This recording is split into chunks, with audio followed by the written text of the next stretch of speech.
Septembre 2024. Une nuit, dans le canton de Zurich. Un médecin sans histoire s'endort aux côtés de sa compagne.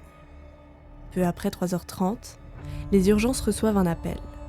L'homme, paniqué, indique que sa compagne ne respire plus. Policiers et services de secours sont alors immédiatement dépêchés sur place et ne peuvent malheureusement que constater le décès de la femme. Sur la base des traces trouvées sur les lieux, la police arrête le compagnon en tant que suspect d'homicide. L'homme, lui, n'a aucun souvenir de ce qui s'est passé. Alors que fait la justice face à une telle affaire ? L'article 19 du Code pénal suisse stipule que l'auteur n'est pas punissable si, au moment d'agir, il ne possédait pas la faculté d'apprécier le caractère illicite de son acte ou de se déterminer d'après cette appréciation.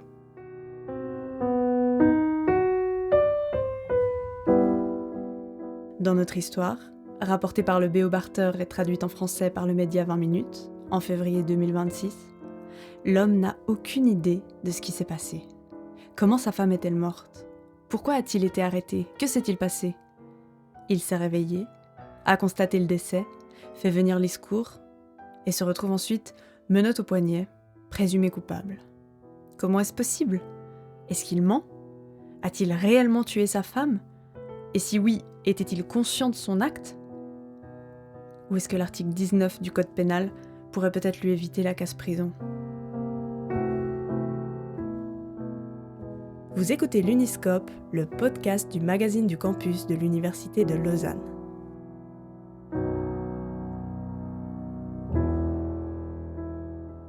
Face à une telle affaire, la justice a recours à l'expertise d'une discipline peu connue, à la frontière du droit et de la médecine, la psychiatrie forensique.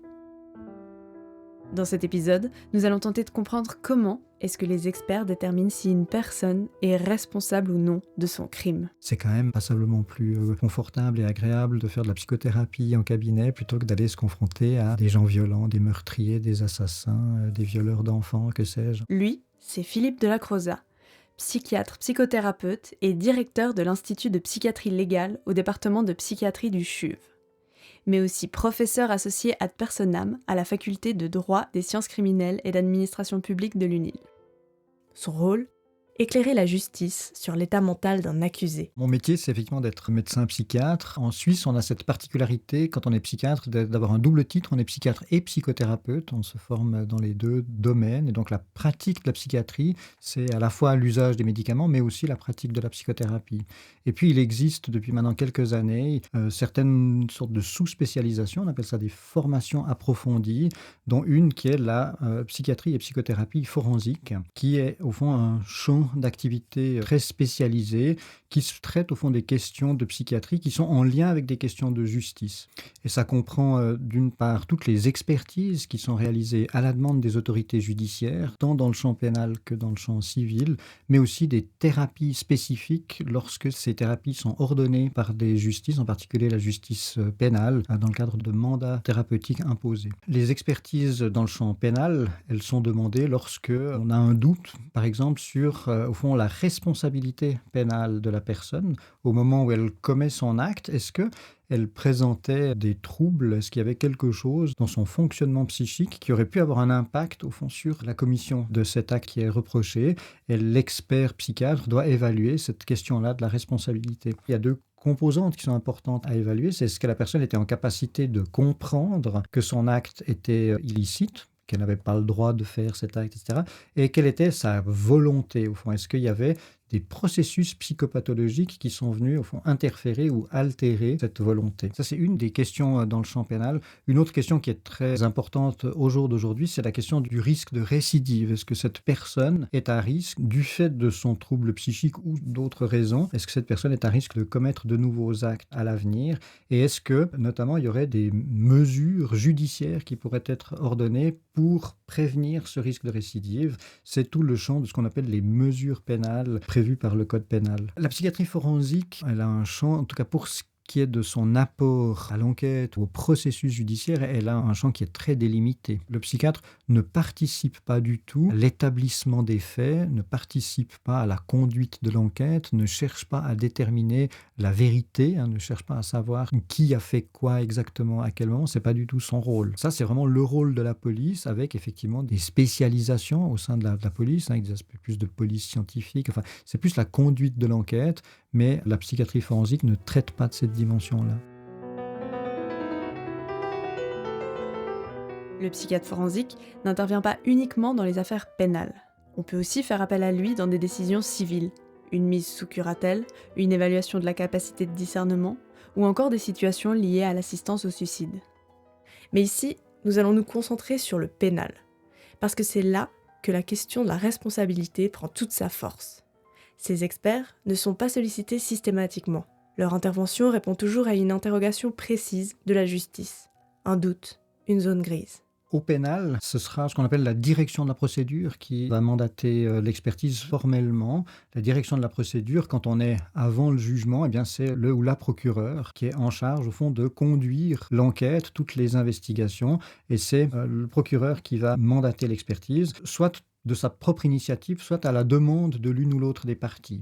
Le prévenu peut demander, lui, par le biais de son avocat, à ce qu'une expertise soit diligentée.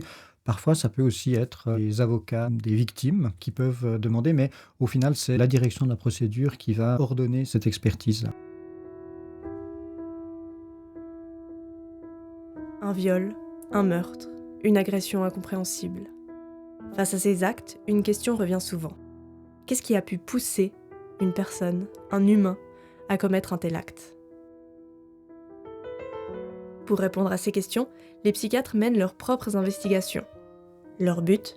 Reconstruire pièce par pièce l'état mental de la personne au moment des faits.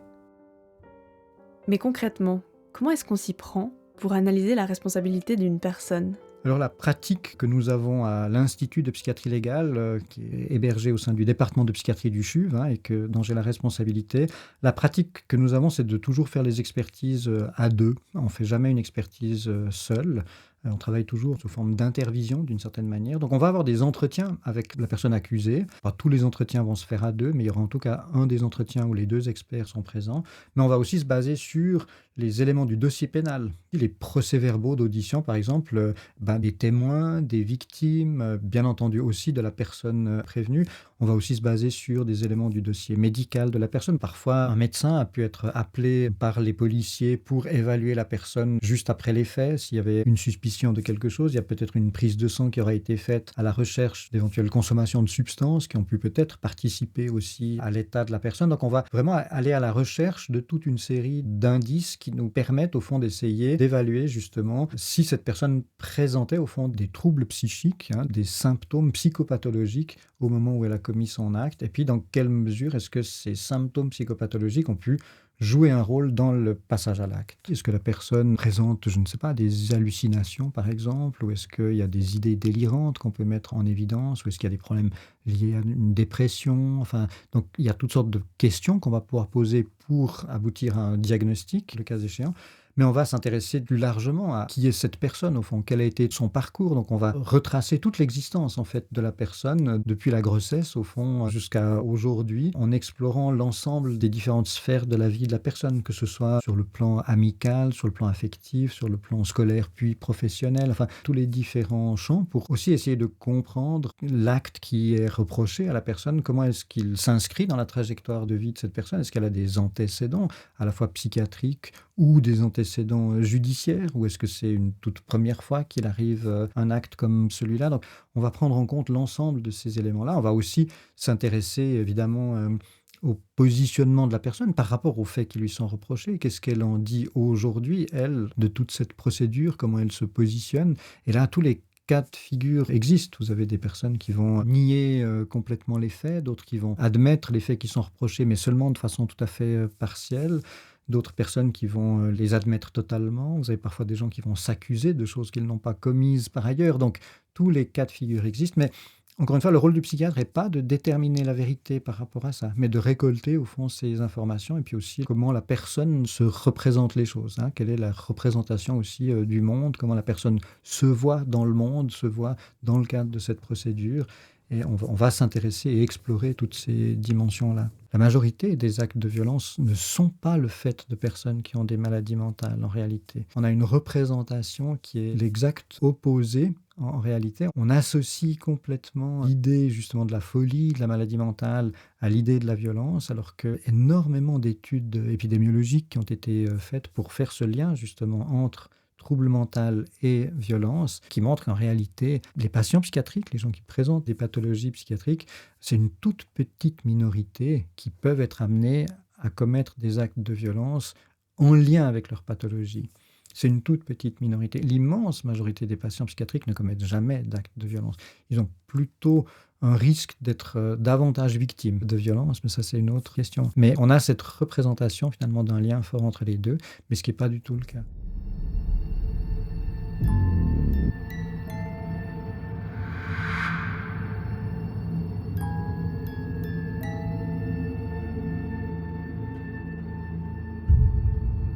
Mais qu'est-ce qui peut pousser à commettre l'irréparable? Ce serait évidemment très long de vous faire un cours complet sur les mécanismes de passage à l'acte violent.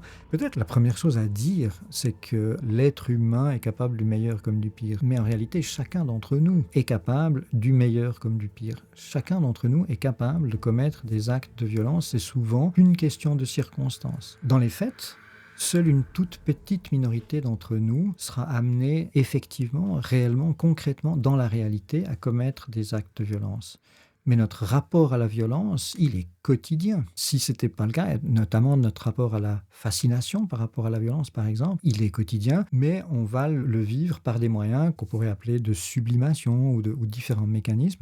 Typiquement, s'il n'y avait pas cette fascination pour la violence, je ne sais pas quel pourcentage, mais un pourcentage très important des séries télé n'existerait tout simplement pas. La fascination qu'on a pour les meurtriers en série, j'entends des séries comme Game of Thrones, etc., n'existerait pas s'il n'y avait pas, au fond, toute cette fascination pour la violence. Alors, c'est une chose d'être dans le fantasme, vous allez me dire, c'en est une autre, de passer à l'acte concrètement.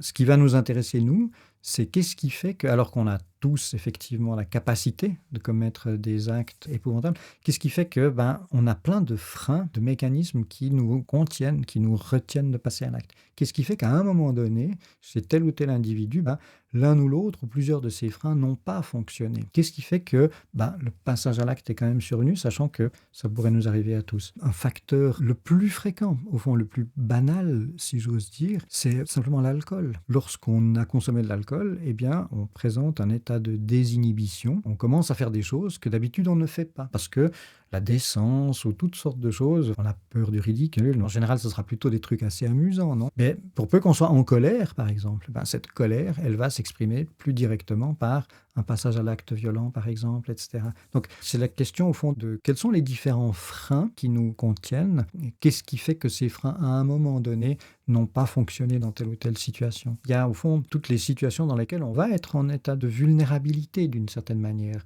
Très souvent, au fond, les passages à l'acte surviennent dans des situations de vulnérabilité de la personne. Alors, vous avez des personnes qui sont plus ou moins vulnérables, mais cette vulnérabilité, elle n'est pas synonyme de maladie mentale ou de trouble psychique. On est tous plus ou moins vulnérables. Ça dépend de tellement de facteurs. Pour certains, il y a des gens qui sont du matin, puis d'autres qui sont plutôt du soir. Non, quand on est plutôt du soir, le matin, on est plus vulnérable, non ?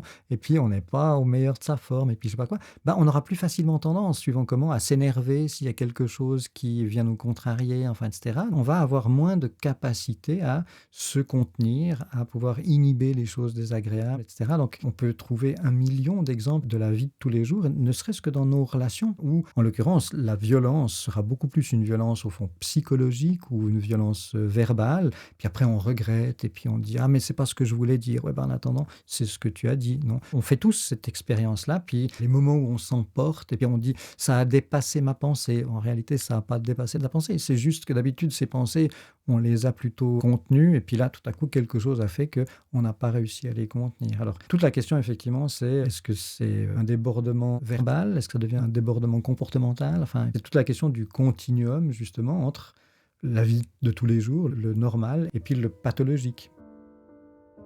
Comprendre quelqu'un, ça ne se fait bien sûr pas en 1 heure. Encore moins quand cette personne est accusée d'un crime. Cela suppose du temps, des rencontres, des récits parfois contradictoires.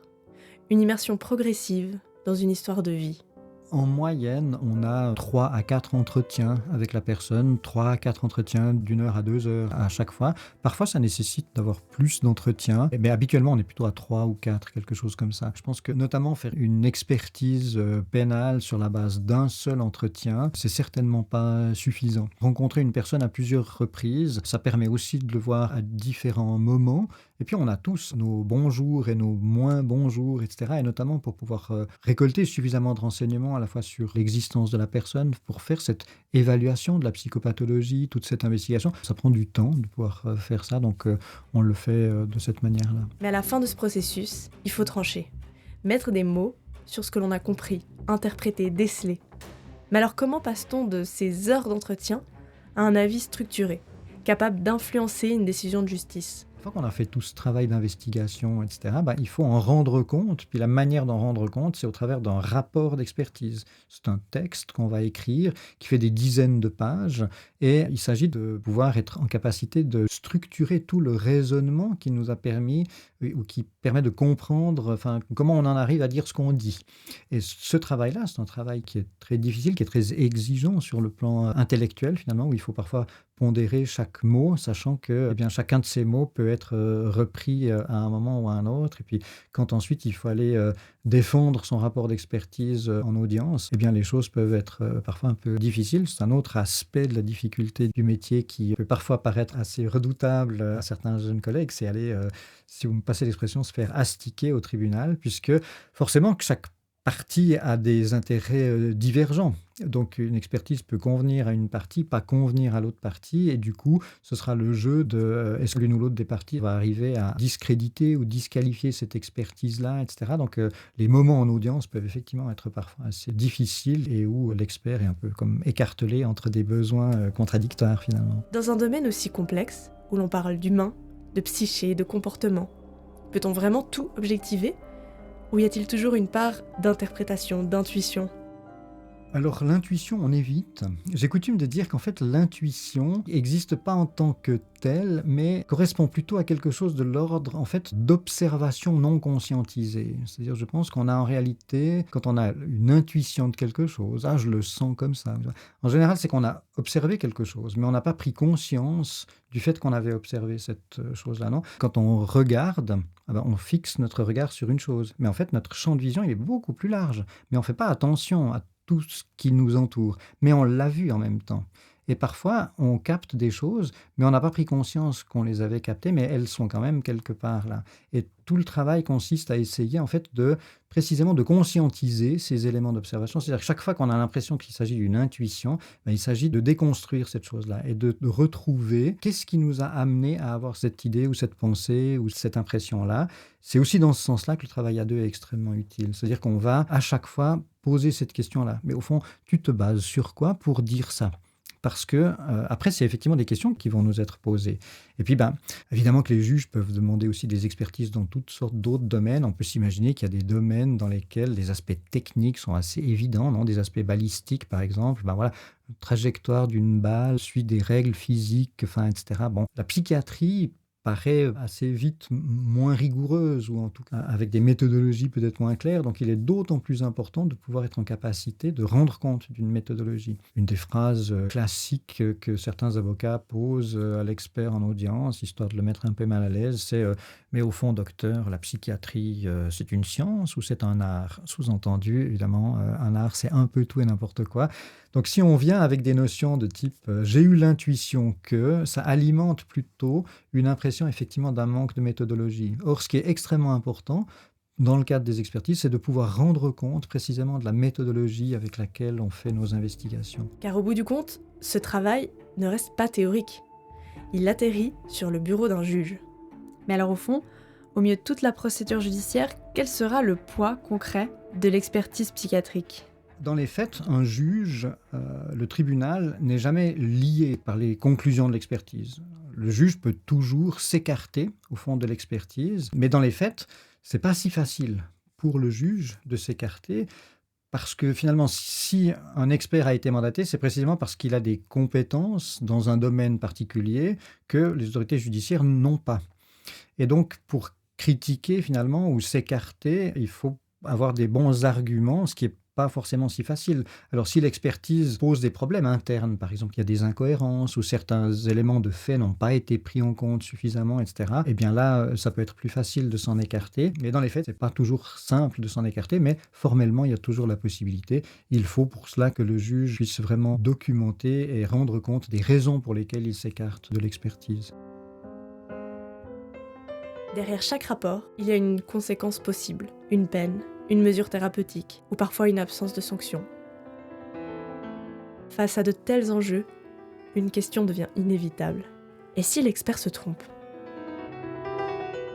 Se tromper, il faut s'entendre sur se tromper, c'est-à-dire que quand on évalue par exemple un risque ou un risque de récidive, puis qu'on considère par exemple qu'un risque de récidive est faible, le risque de récidive faible, ça veut dire que c'est quand même possible que quelque chose survienne. Mais si on a dit qu'il était faible et puis que la personne récidive, ça ne veut pas dire qu'on s'est trompé. Ça veut juste dire qu'on était dans une probabilité moindre que ça arrive, mais c'est quand même arrivé. Mais par définition, une probabilité peut arriver. Donc il faut s'entendre sur ce qu'on appelle se tromper. On peut se tromper parce qu'on a mal évalué les choses et puis qu'on a posé un mauvais diagnostic, par exemple. Ce qui peut évidemment arriver, où on a mal compris quelque chose qui nous a été dit, ou bien on a été confronté au fait que la personne nous a menti de façon éhontée, et puis on n'a pas les moyens de déterminer non plus si quelqu'un dit la vérité ou le mensonge, puis on n'est pas là pour ça non plus.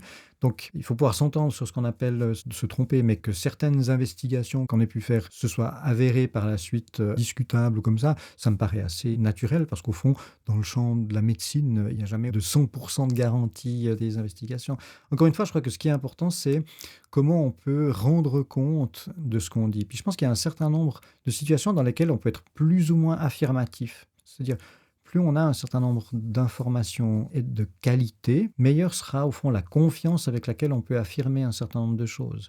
Si on a très peu d'informations, on doit avoir l'honnêteté de dire qu'on a peu d'informations et donc on ne peut pas affirmer des choses, mais il y a au fond une marge d'incertitude qui sera plus grande. Et je pense que ce qui est vraiment très important, c'est que l'expert soit en capacité justement d'évaluer la pertinence, la validité des informations qu'il a pu récolter pour se positionner en fonction de ça. Le risque, c'est au fond, lorsqu'on est catapulté comme expert, c'est qu'au fond, il y a une espèce d'attente sociale. L'expert, c'est par définition celui qui sait. Et le risque, c'est évidemment d'arriver avec une posture de type « écoutez-moi, je sais parce que je suis l'expert ».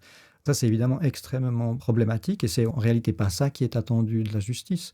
Ce qui est attendu de la justice, c'est réellement qu'on soit en capacité d'expliciter comment on en est arrivé, aux conclusions auxquelles on est arrivé. Puis après, la justice décide effectivement ce qu'elle veut faire de ces conclusions-là. Mais évaluer la responsabilité d'un individu, ce n'est pas seulement une question scientifique. En filigrane, il y a aussi une responsabilité humaine, sociale. Un pouvoir qui peut parfois se révéler un peu vertigineux. D'avoir cette grosse responsabilité, c'est en effet une réalité importante qui a une conséquence non négligeable, notamment dans le fait qu'il est très difficile d'encourager au fond des plus jeunes collègues à se lancer dans cette activité. Il y a la question de la responsabilité, puis il y a aussi le fait que lorsqu'on fait une expertise, on n'est pas en train de faire une thérapie, on n'est pas là pour soigner la personne. Or, si on a fait médecine puis psychiatrie, a priori, c'est pour soigner les gens, c'est pour aider à alléger des souffrances, venir en aide à des gens qui en ont besoin. Là, en l'occurrence, on n'est pas dans un cadre comme celui-là, on est là pour renseigner la justice. On est là dans une fonction, au fond, d'auxiliaire judiciaire avec effectivement une responsabilité importante. Donc on est assez loin, au fond, de tout ce qu'ont pu être les motivations pour lesquelles on a fait la médecine, la psychiatrie, etc. Donc il est difficile de trouver des collègues qui s'investissent et qui s'intéressent effectivement à ce champ-là. Et c'est vrai que les responsabilités sociales qu'on porte à l'heure actuelle sont importantes, en particulier sur cette question de l'évaluation de la récidive et puis de l'évaluation des risques que les personnes présentent. On est dans un moment social finalement de grands questionnements sur ces questions de gestion au fond des risques criminels et puis d'évaluation de ces risques-là. Donc c'est bien entendu une question qui est importante. Une des façons d'y répondre, c'est de ne pas faire les expertises seules, mais de justement travailler à deux. Ça permet aussi d'échanger, ça permet de porter à deux cette responsabilité-là. Je pense que le fait d'avoir des institutions, malgré tout, comme l'Institut de psychiatrie légale, qui héberge cette activité, ça permet de travailler plus largement, enfin en équipe, c'est-à-dire de pouvoir aussi échanger avec des collègues, enfin ne pas être seul finalement à porter ce poids-là.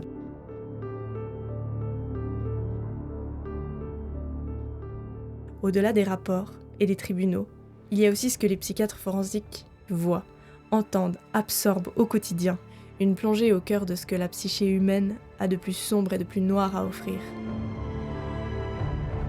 On rencontre des gens qui sont accusés d'avoir commis des choses d'une grande violence et il faut pouvoir accueillir au fond tout ça, tout en sachant se protéger mais sans se blinder, non ? Il faut pouvoir être en capacité de quand même aller à la rencontre des gens, de pouvoir être disponible pour cette rencontre, malgré les aspects effectivement parfois extrêmement violents auxquels on peut être confronté. La confrontation à la violence, comment on le gère et comment ça s'apprend, c'est un très vaste sujet, c'est quelque chose qui est effectivement difficile. La première des choses, c'est effectivement d'essayer de ne pas garder les choses pour soi, mais vraiment de pouvoir ventiler les choses ou les métaboliser, comme je le dis parfois. Et ça, c'est vraiment au travers de l'échange, au travers de la possibilité de verbaliser les choses, de pouvoir laisser s'exprimer les choses qu'on ressent. On ressent forcément beaucoup de choses face aux gens auxquels on est confronté.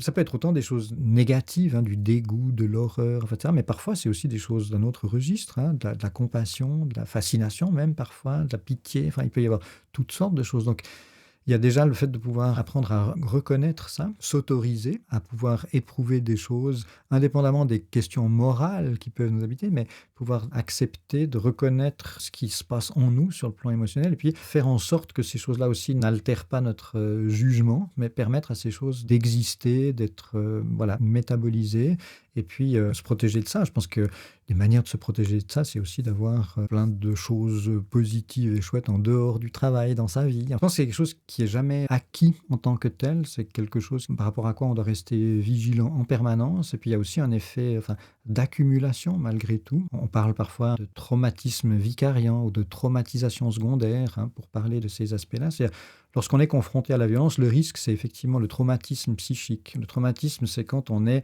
confronté à quelque chose qu'on ne va pas réussir, au fond, à métaboliser véritablement. On ne va pas réussir à dépasser cet événement-là. Et donc, il va continuer de nous impacter d'une manière ou d'une autre. Il y a des violences auxquelles on peut être confronté, mais qui vont nous impacter pendant un certain temps. Mais au bout d'un moment, on va être capable de passer par-dessus et puis d'inscrire ça dans le déroulement de sa vie et puis continuer de vivre. Lorsqu'il y a un traumatisme, il y a quelque chose qui se brise d'une certaine manière, puis on reste croché d'une certaine façon avec ce traumatisme-là. Alors, le traumatisme, ça peut être une fois un gros épisode, mais ça peut être parfois des micro-épisodes, mais qui se répètent.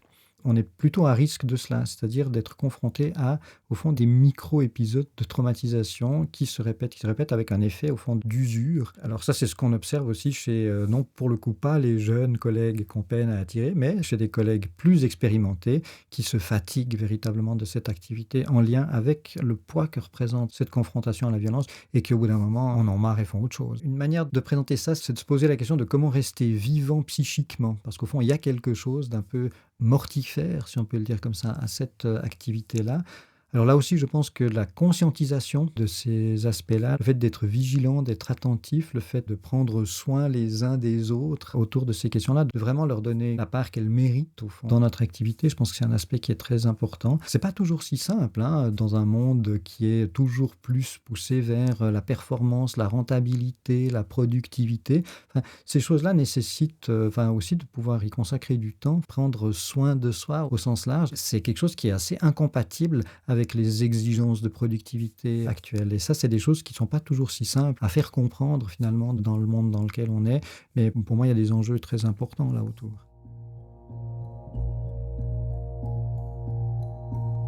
Cette nuit-là, à Zurich, l'homme a tué en dormant. Somnambule. Pas responsable. Le verdict est tombé. La justice a tranché. Le média 20 minutes rapporte que, sur la base des observations du psychiatre, le ministère public a conclu qu'il ne s'agit pas d'un homicide intentionnel et a donc classé la procédure. L'expertise a diagnostiqué un trouble comportemental en sommeil paradoxal chez le meurtrier.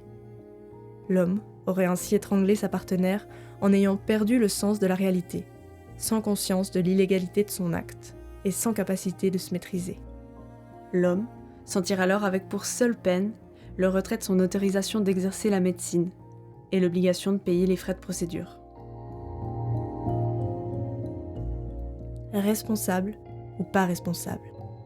Derrière ces mots, il n'y a jamais de réponse simple. La psychiatrie forensique ne dit pas le vrai ou le faux, elle ne condamne pas.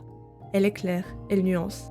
Elle rappelle que juger un acte, c'est aussi parfois tenter de comprendre l'esprit qui l'a produit, sans s'arrêter uniquement aux conséquences. Ne pas juger un acte avec ce qu'on voit, mais chercher à comprendre le cœur de la personne et ses intentions au moment des faits.